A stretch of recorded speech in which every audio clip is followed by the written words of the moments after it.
Hello. So, self help advice that didn't work for me. That's what I'm going to be talking about today. I also just want to make a side note. We are experiencing some heavy rains, the side of the world where I'm from. So, if it somehow bleeds into the video, I'll try my best to edit it out. But if not, that's just the way the cookie's going to crumble. I'm just always grateful for rain. I'm always grateful for sunshine. Any season I find myself in, grateful for. So, with that being said, I'm going to jump into the first one, which is going to be gratitude every morning. Now, this didn't work for me. This actually took me a while to recognize because every popular fucking influencer promotes this like it's the one thing you can't succeed without.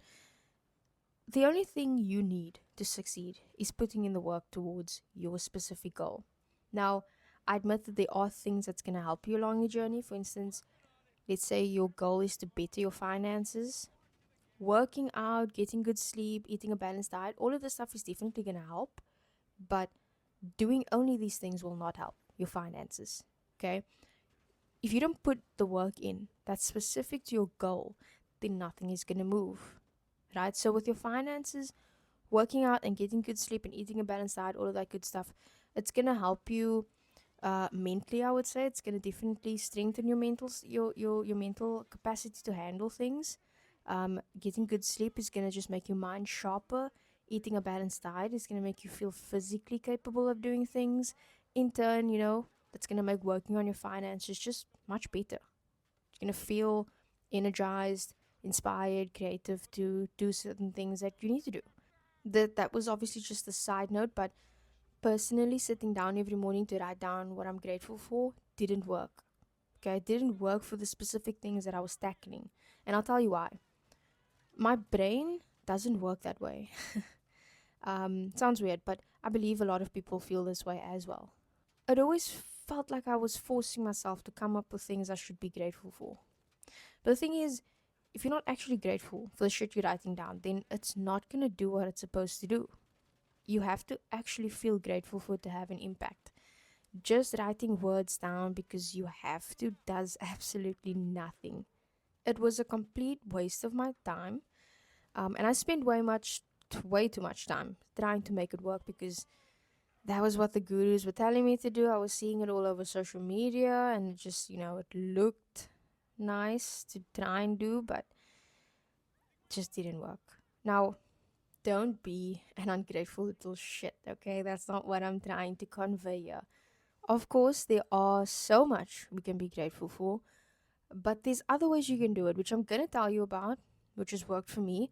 I just wanted to let you know that, like, if you're not feeling the gratitude lists, then like 10 things you need to write down every morning or every evening, and you just can't stick with it, you can't be genuine about it, there's nothing wrong with you. Right? You're just kind of seeing through all the bullshit, in my opinion. Like gratitude lists, they sell because it looks like it works. It looks pretty to do in the morning. It looks in the evening. You have your special paper and your pen that you imported from wherever. Nah, just nah. Okay. Um, I started running out of things to be grateful for. I just really was forcing stuff to come out, and I remember I started writing down like being grateful for the moon, being grateful for Jupiter, like all kinds of fake shit. And it doesn't work. It didn't work, in fact, right? So if you feel like that, you're not alone. What works for me is in the moment gratitude. So when I see a homeless person on the street, I'm reminded of a house I get to go home to. Right? When it's reflected back to me in real life, that's when I feel most grateful for because in that moment it hits me more. Like it just hits me like a ton of bricks if I'm seeing someone in a situation that I really don't want to be in. It makes me appreciate my circumstances much, much more. And it sounds fucked up, but when I see disabled people in wheelchairs and just struggling, I immediately feel grateful that I have my legs or my arms or whatever. You know what I'm saying? When someone asks me for money to buy food, that's when I feel most grateful for the food that I have every single day. And like, just thank whoever is looking out for me that I never went without it. I never went without the basic needs, you know? And so my brain, my emotions, I only feel it when I can see it reflect back to me in the moment. And when I see what my life is not, it makes me grateful for what my life is, if that makes sense. I hope that makes sense. But the next one is going to be journaling every day. This one is also quite annoying. Like, journaling on its own is a great idea. Please journal. It can work. Sometimes it does, sometimes it doesn't. Sometimes I don't have anything to say.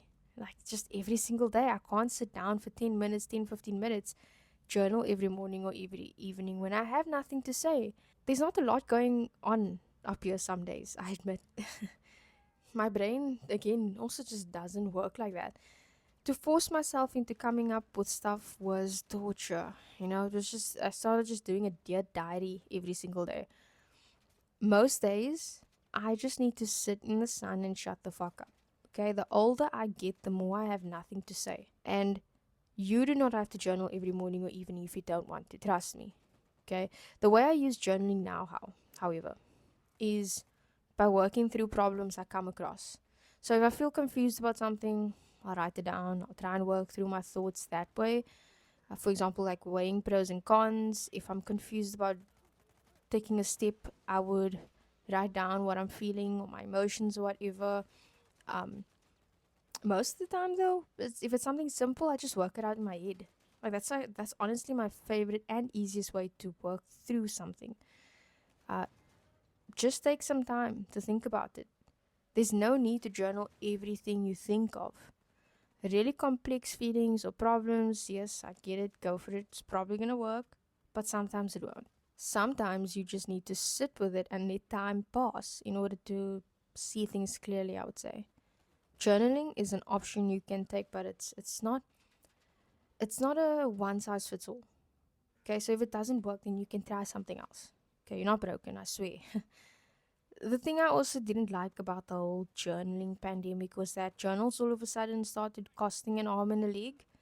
Like, I bought a journal back in 2018, 2019 for like 30 Rand. It was a decent journal. It was like a quality moleskin, regular paper, but still good, for 30 Rand. That's awesome. It's kind of on par for what I expected to pay. And then I believe it was in last year, I saw the exact same one for like 130 Rand. Like, what the fuck? All of a sudden, when journaling became so popular, prices started to skyrocket. And that, I don't know, that just pissed me off because it's like blatant corruption happening. And at this point, I just rather write on toilet paper. The third one is gonna be lengthy morning routines. I fully believe this was just for aesthetic videos made on YouTube, truly. It just looked nice when people would film the 200-step skincare routine, the 2-hour meditation, 60 liters of water, followed by 900 minutes of stretching, and then you go read for 2 days, all in one morning. Like, I need a nap just saying all of that. Also, don't touch your phone in the morning. Like, that's more for the unemployed, I think. I'm in a position to not check my phone because of my work schedule. Nothing is, I would say, pressing me in the morning that forces me to check my phone. It's just the season I find myself in right now. Cool. But when I used to work an 8 to 5 job, I had to check my phone for updates on certain projects I was working on.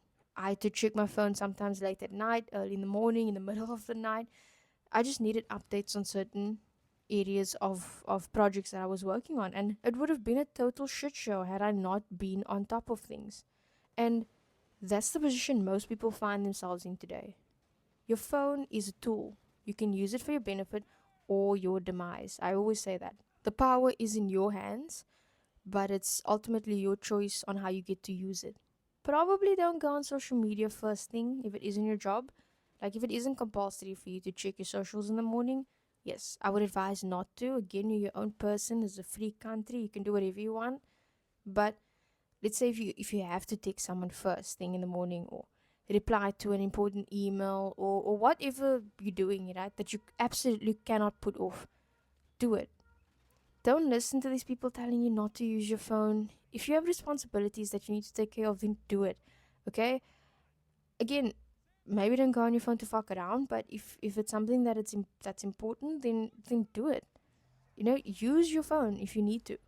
These people telling you not to can afford not to, or they're just lying to you. Honestly, like that's another thing that just sounds pretty to say, but how many of them are actually putting it to practice? Like, social media is a sneaky place. I would take everything with a grain of salt. Even things I talk about, if it doesn't align with you, then please feel free to try something else. Like, if one thing only resonates with you here and the rest doesn't, don't take my advice then. Don't use the advice that I'm or the things that I'm talking about here. What I'm doing is just listing things that I don't resonate with. Maybe you don't resonate with it either. That way, you can know that you're not alone and that maybe you should try something else. So it's a give and take, honestly. It's not one size fit all. And so, all these 1,000 steps before you start your day, I believe it just looks pretty to do in the morning, but in actual fact, you're getting a false sense of productivity and it makes you feel like you're accomplishing things, but you're not. You actually played yourself. You know what's going to move the needle forward in your life? Getting to work on the things that will actually bring you results. My morning routine now is literally just wake up, take care of basic hygiene. I'll get some morning sun to wake me up and then get straight into work. My brain is at its sharpest in the morning. So, in the past, when I used to do all of the stuff in the morning, like stretch, meditate, read, oh my god, like reading used to take so much brain power. Because I was getting into some science stuff and like Charles Darwin, Richard Dawkins, all of that, it would just tire me out so much because I had to be really engaged with what I was reading, obviously. So by the time that was over, I didn't even want to work anymore. Like, all my energy was sapped. So today I use as little brain power with like unnecessary tasks, and instead I do things that boost my energy. That's going to give me the push I need to tackle the tasks of my day, which is only the morning sun. And then I'll get straight into my day. So during the day on breaks or at the end of my day, I will read, stretch, meditate, whatever, wind down. But by that time, most of my important tasks has been accomplished and I can sleep soundly. The last one I'm going to be talking about is popular self-help books. Oh goodness. Another thing I had to learn the hard way because I bought into the self-help book cult. Now, I would also like to preface, I'm not saying don't read self-help books. Please do, it can help. I still do. But know that a book is not going to fix your problems. A book will guide you.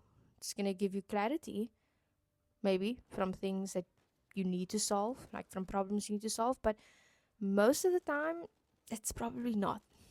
Okay? What you're going to need is you can read the book, sure, but from there you need to go and solve your own problems. You're going to have to actually put in the work. And most of the time, as you're solving your problems, you'll find methods that work best for you, contrary to what the book even said. Right? These self-help books, I also feel like they're like adding fluff, meaning things that are time wasting and doesn't really pertain to the problem that you came to read about. It's mostly life stories, side quests, and just bullshit, honestly. Most of the time, a few chapters are what you're gonna need to read. That's that's gonna relate directly to your problem. The rest are just gonna be fillers, space to take up so the book won't look as empty. Which I never understood why authors do that, because I already bought the book. I already bought your product. Just give me the value now. Don't add unnecessary tasks, because I think successful people know more than most how much your time should be valued. So I just never understood why they would add time wasting or fluff in their book. Also, I would recommend not buying books just because they're popular. If the book is selling a solution to a problem you don't have, don't buy it. For instance, if they were to release a very popular, let's just say, a Heal Your Inner Child book, right? And this book just took off and everybody's talking about it. If your inner child don't need healing, then don't buy it. Buy books that's based on problems that you are actually having. People's marketing will have you buying stuff you really don't need. And pair that with everyone talking about it, making you feel FOMO, it's going to push you to make an unnecessary purchase, but it's not actually going to serve you, right? So, in actual fact, there's nothing to feel left out about. But again, that's only a recommendation. You are obviously free to do whatever you want. If you enjoy, if you're someone who enjoys just reading these books for entertainment purposes, then yeah, go for it. Nothing wrong with that. I think I'm more talking to the people that thinks it's gonna help them, or for someone that has set false expectations on these books. That's kind of, this is what I learned. So if it helps you in any way, then I'm happy for that. I've actually been getting into fiction these days. I feel like a lot of books, they dive into self-help topics even in fiction, but they put it in a storytelling version. I don't know if that makes sense. Like, it's easier to remember because it's more engaging. It's sometimes even not realistic, I would say. So sometimes things will happen in these stories that make you remember it for a very, very long time, compared to the conventional self-help book that just lists things in order, in lists or whatever, and then you kind of forget it a month or two later. So yeah, I don't know, maybe give fiction a go. It's kind of like self-help, but just in a story mode. Yeah. So that's what I have to bring today, guys. I hope that you took some value from this. That's what I wanted to talk about today. If you took any value out of this, then job well done. So thank you for watching so far, and yeah, I'll see you in the next one.